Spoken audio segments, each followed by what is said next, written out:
Hey, hey, hey, fam bam, what's up, what's up? What's up? I hope y'all doing good today. Hope y'all doing well. Hope y'all had a great Had a wonderful Christmas. Yes. Hope y'all getting prepared for the new year.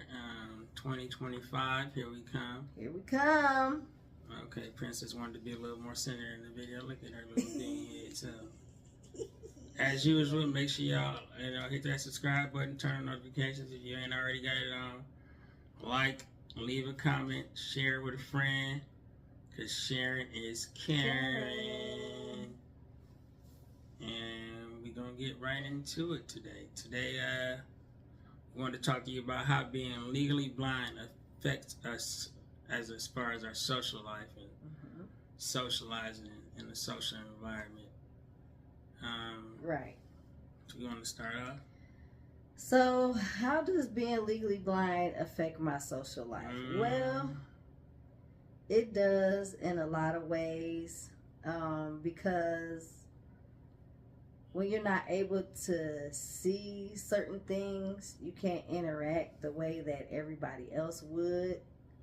So it can be difficult. Socializing can be very difficult. Like when I am around a group of people, and it may be people that I know, if I can't see their faces or if I don't know their voice or whatever, I'm not just gonna walk up to somebody and say, hey, who are you?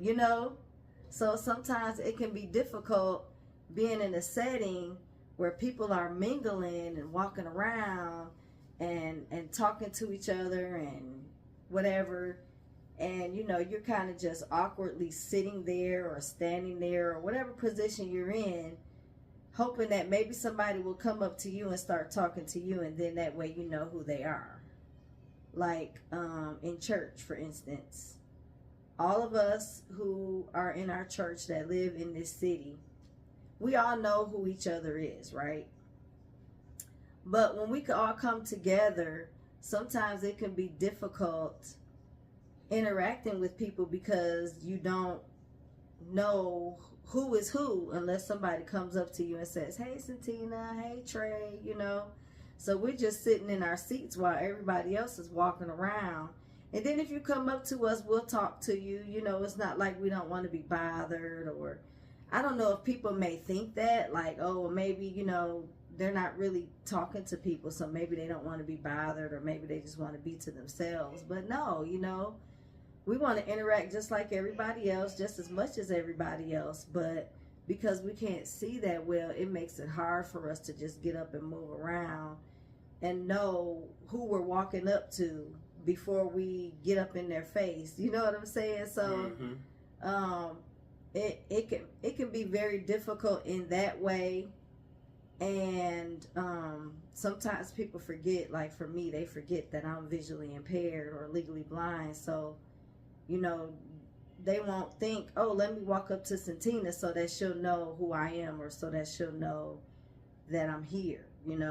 It's like a lot of times we just find ourselves sitting to ourselves while everybody else is kind of mingling, and it could be difficult, because sometimes you can build some great relationships if you're able to connect with others, but it's like it kind of takes them to reach out to you in order for you to connect with them. And then when you see them again in another setting, then it's like, how do I reapproach this person when I don't know who they are? Or, I mean, you know who they are, but you don't know where they are. You don't know, you can't just walk around and, hey, how you doing, Johnny? I was looking for you. No, that doesn't happen. Sometimes I can hear someone's voice and say, oh, that's Jody over there. Let me go over there and, say hi to her. Or, oh, that's Karen over there. Let me go speak to her, because I can hear her voice and I know her voice. Or sometimes if I'm in a setting and someone calls out to somebody that I know, like if, like we have our friend named Jody. If someone says, hey, Jody, come here, right? And then I see Jody walk over to the person, then I'm like, okay, that's Jody, and I can look, I can see what shirt she has on. Okay, she has on a bright pink shirt today, or she has on a red shirt. So the rest of the day, I kind of know who Jody is. Like I just have to take a mental note of like a mark or a landmark or something like that, that will help me to memorize, okay, this is Jody. She has on a red shirt today. So now I know who Jody is by not being able to see her face, but I can see, because somebody else was talking to her and they said her name, I could see, okay, when I see that red shirt, I know that's her. You know what I'm saying? So other than that, it's pretty difficult. I just have to have my own way of kind of trying to memorize people. But then when we're in another setting and, you know, I want to know who Jody is again, and somebody actually calls her over, okay, Jody's got on a purple shirt today. So pretty much that's how I kind of memorize people, so that I'm able to interact with them a little bit more. But how is it being totally blind, where you don't have those, you know, marks to know who people are and where they are? I mean, being totally blind in the social environment, 9 times out of 10, it sucks. And I'm just going to be real with you, because you don't even have the partial sight to be able to go over here, go talk to that person. And it so happens to happen sometimes, you being partially sighted, we'd be at the service sometimes, and you just walk away to go talk to somebody else, and now I'm just really just sitting there by myself waiting on you to decide to pop back up. And that happens a lot, even when I'm like, back in the day when I used to hang out with my friends, we used to go to bars or something. It was just like, going to a bar was boring to me, because now I'm just sitting here at this bar. I might have had a beer, or I might just be drinking some water or something, but everybody else is off doing their own thing, playing pool or playing darts or something of that nature. And it just, overall, it sucks. So as a blind person, you have to maybe figure out a way to mingle. Like, there are some blind people that go out and they mingle at bars without any problem. Mm-hmm. They're like the life of the party type person people. I'm a life of a party type person, but I just don't believe in just randomly going off and trying to figure out my way through a crowded environment or area and stuff of that nature. Like, and even when people walk over to you and start talking to you, sometimes you have to, as a person who's totally blind, you have to try to catch their voice. And sometimes you get it right, sometimes you don't, you know what I'm saying? And then sometimes you end up talking to somebody like, oh yeah, such and such, such and such, such and such, such and such. And then after they walk away, you're like, I don't know who I was just talking to. Even that happens to me sometimes, because sometimes when people will walk up to me and Trey, and they'll say, hey, Santina, hi, Trey. And then they'll say a couple words to us. And then when they walk away, Trey is like, who is that? I'd be like, I don't even know. Yeah, sometimes. But we talk to them like we know who they are. We just talk right back to them. And I don't think they know that we don't know who they were. I don't mind being in social environments, but sometimes being in social environments, it's like, it's kind of depressing almost a little bit. And I don't know if it's depressing, but it's a little down draining to me. It's like, okay, I'm here. Oh, something just happened, but I don't know what just happened. You don't know what just happened. Yep, I experienced that too sometimes. I can't see everything. And then going out, even when you, like you said, you with people who know you're visually impaired or blind, and they still somehow forget it when they're in the environment, because they're doing what they're doing, you know what I'm saying? Like, yep. Example, you know, they might go off and play a game of pool, or they might be talking to some girl across the room, and then, like, as a single person, you being blind or visually impaired, you never even had the opportunity to go and walk up to a random person and talk to them, or wanted to dance. Like, even if I wanted to dance, I don't know what dancing look like per se, you know what I'm saying? So I'm just out there, ooh, shaking and throwing my hands up, probably looking crazy as ever, but they love it in the programs, though. You know what I'm saying? It's just, even things of that nature, it makes you feel a little bit left out because you don't know. Yeah. And it's kind of hard to ask somebody, explain this dance to me. Show me how this dance is done. You know, it's hard. You know what I'm saying? And even if you have rhythm and you can dance on rhythm, it's still something. You don't know what to do. You don't know what's going on. You don't know what's going on. You don't know what's the new dance, what it look like. Man. If you look crazy. And I guess those are things you just got to learn to swallow as a visually impaired or blind person. You just got to learn to adapt to those things. But me personally, I sometimes I find myself wishing that I was not there, Because sometimes I even feel like a drain or a drag on the sighted person who I'm with. Yeah, I understand that too. Because you don't expect them to sit there and babysit you the whole time. You know, they got other people. They see people that they know. So it's like they're gonna eventually get up and go somewhere or go talk to people. And you don't want to feel like, hey, I need somebody to sit with me so I'm not by myself the whole time. Yeah, it's difficult. And being in social environments, like I said, it can be a little down, a little depressing. But you learn to muster through it as far as your personality. Sometimes you do get that one person that comes over and you talk to them and y'all end up having a cracking up conversation, you know what I'm saying? Cracking up, laughing. They kicking it with you, you kicking it with them. You know, the vibe is there. And you feel less left out of the situation. Like for example, when we go out to places like what's the name of that game place? Stephen Barry. Stephen Barry's is one of the places. C.J. Barrymore. C.J. Barrymore. That's not the place I'm thinking about. Okay. It's where we went to with Apostle. I can't think of the name of it right now. But it's like the game and arcade area. Okay. They have a bunch of like games. I can't remember it either, but yeah. Some of that stuff is cool in there because they had like, you know, they had the little pinball machines. They had the little bowling thing where you throw the ball up the little thing. You can play those. I love that game. They had a basketball game. You might not know exactly what you're doing, but you got a better chance of having fun doing that stuff than not doing anything at all. Like people start playing it. Like I wish I could play pool, but pool is just one of those sports. You know, it's physical. You have to be able to see to know what you're doing. Like you just want to go in there and randomly hit balls around the table. Yeah. That's fine. You know what I'm saying? But I prefer to do things where I know I have a success chance of making it. Like just last couple of days ago, we went bowling, and usually I'm doing pretty good at bowling, but that day, I was just sucking, man. I was just terrible at bowling. I ain't never seen him bowl so bad. I was telling everybody, wait till you see this man bowl. I was ready to go. I was so bad right there. Like, man, I don't even want to be here.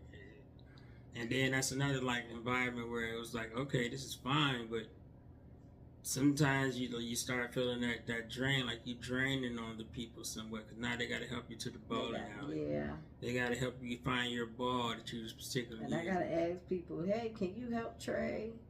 Because, I mean, if I can do it myself, I would rather do it because, you know, that's my husband, so that's what we do. You know, we help each other, but asking other people sometimes, it's like, oh, man, they trying to talk, they trying to drink. They trying to, you know, crack jokes at each other and stuff, and then I got to interrupt whatever they're doing to say, hey, can you help?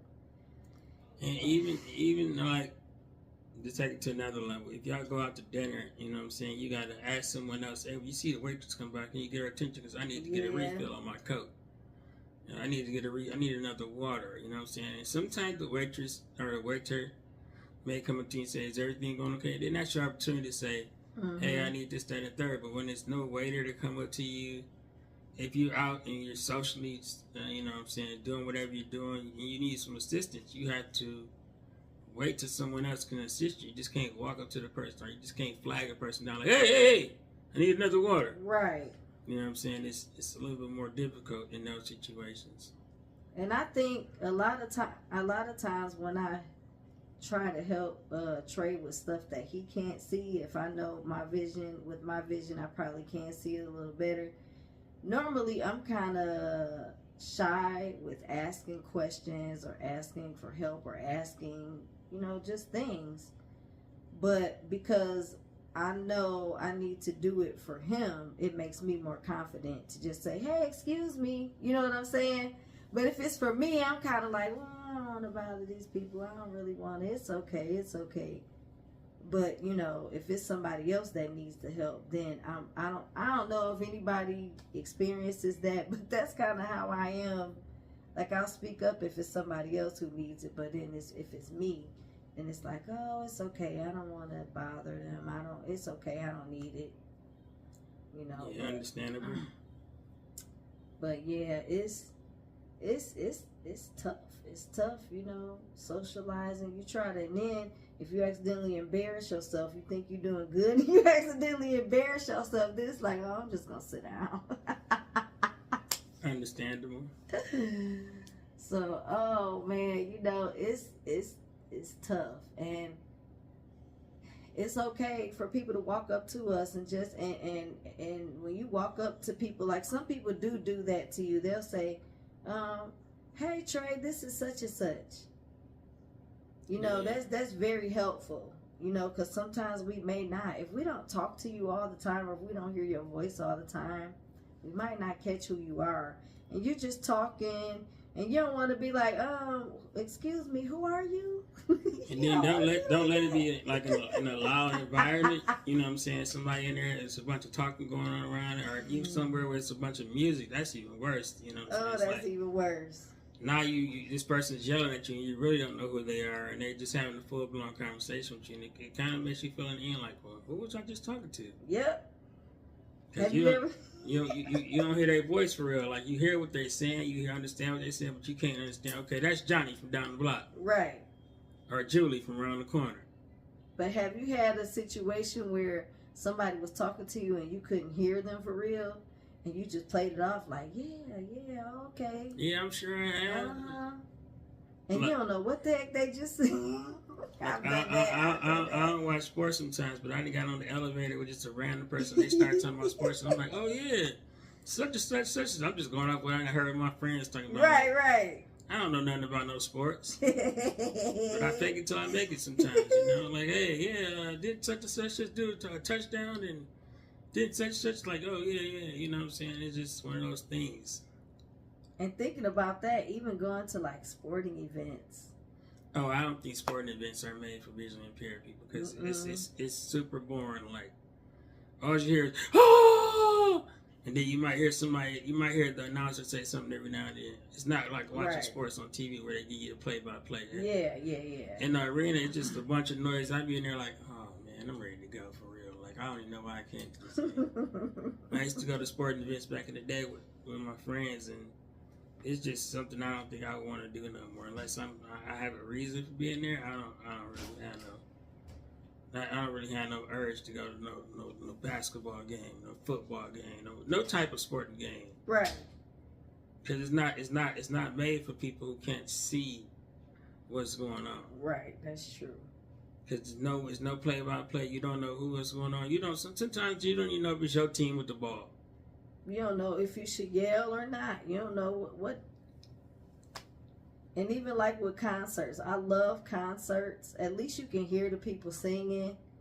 But, you know, a lot of times the concert is for the entertainment. You know what I'm saying? Yeah, you miss out on the visuals. You miss out on the visual stuff. And then sometimes if I'm close enough, for me, I can kind of take my phone and zoom it in so I can kind of see what's going on the stage. But even with that, I don't have the chance to, and get all excited, because I either I'm gonna try to see what's going on or just listen to the music and just dance. Like, I can't do both. I don't mind going to things like that, because there I'm more so, and especially if it's like a live event for real. I'm more so enjoying the vibe of the band and the singing. I can sing along with the songs. At least you can do that. I can dance if I wanted to dance. You know what I'm saying? I can feel the energy of the band. Like, oh, they rearranged this song. Oh, that's sweet.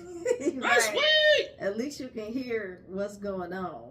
Yeah, it's not as boring to me, because you don't have to be able to see it, in my opinion, for you to feel the energy of the event. Yeah, you can.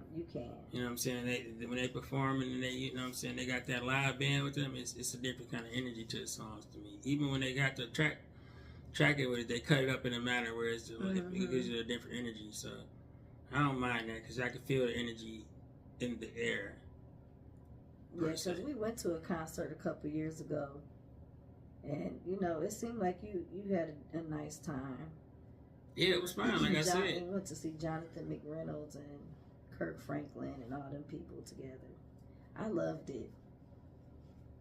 It was cool. Like, the only part about the concert I didn't like is having to walk down all them steps to get to my seat, and then they had those. That was a lot. The steps was them steep steps to be in stadiums. Yeah. Why they so steep here? I don't know, but yeah, that was pretty much overall, the event was fun. You know what I'm saying? The energy was there. It was good. I wouldn't say I would always go to a live concert. You don't feel like you're completely missing out. Yeah, I would go to a live concert all the time, whether it's in the park or whether it's in the stadium. I've always liked to go to hear a live event. Sometimes, you just get that feeling. Like, I used to like watching award shows too, but I don't even know why. I'm not that into watching award shows no more.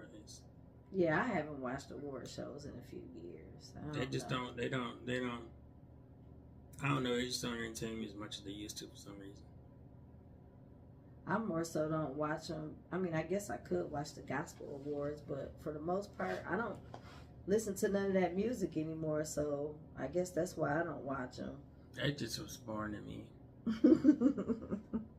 Yeah, but and with them, you really want to see, and I can watch a concert on TV because I can get as close as I need to see what's going on, but it's just not the same vibe as when you're there in person.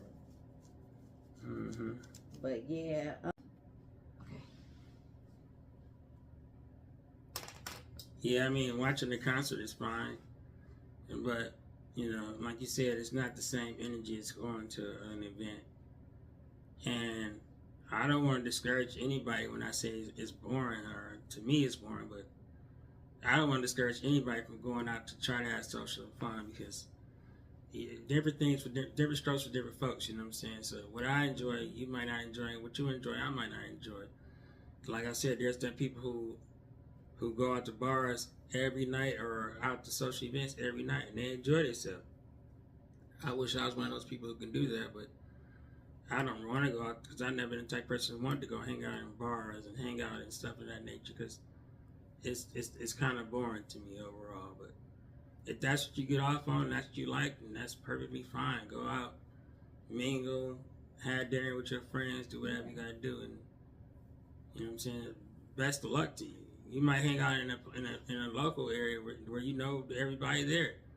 So they know who you are when you walk in the restaurant. They know who you are when you walk in the bar. You know what I'm saying? I don't even know who half the people is sometimes when I'm at church. So I definitely would not be hanging out in a bar. Even not that I want to, but it's just I'd rather stick to the places I know and try to stick to the people who I know. I hope that I know that it's just Johnny talking to me today and not Eric talking to me. You know what I'm saying?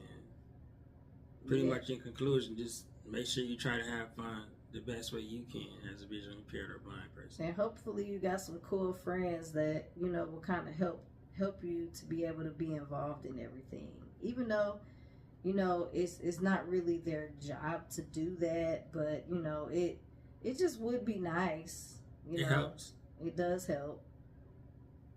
So if you do have visually impaired friends, just, do them a solid. And just try to make sure that they're involved. Make sure that they're not just off sitting by themselves, because that's not really fun. Because a lot of us have great personalities. We're great people to talk to. But if we don't have anyone to talk to or know who to talk to, then it's like, hey, we're just stuck sitting here bored. Yeah, I mean, help these people socialize. Like, yeah. If you're out with your homegirl and she's blind, bring some fellas over to the table to talk to her. If you're out with your male friend, and bring some females over to talk to them, or whatever the case may be. You sit down and talk to them. You know what I'm saying? Interact. Help them interact. That's what I'm saying. Yeah, it's definitely appreciated. It definitely is. We want to be just as involved with life as everybody else as much as possible. So it does take our sighted friends, family, or whatever to help make that happen, and it's greatly appreciated.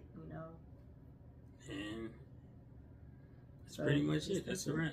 All right. Make sure y'all, if y'all haven't done it by now, click that subscribe button, like it, leave a comment, tell us how you interact socially if you're visually impaired or blind, or just period in general, and make sure you share and follow, hit the notification so you'll be notified whenever we post. And I guess we'll see y'all on the next video. Yeah, we hope it was very helpful to you guys.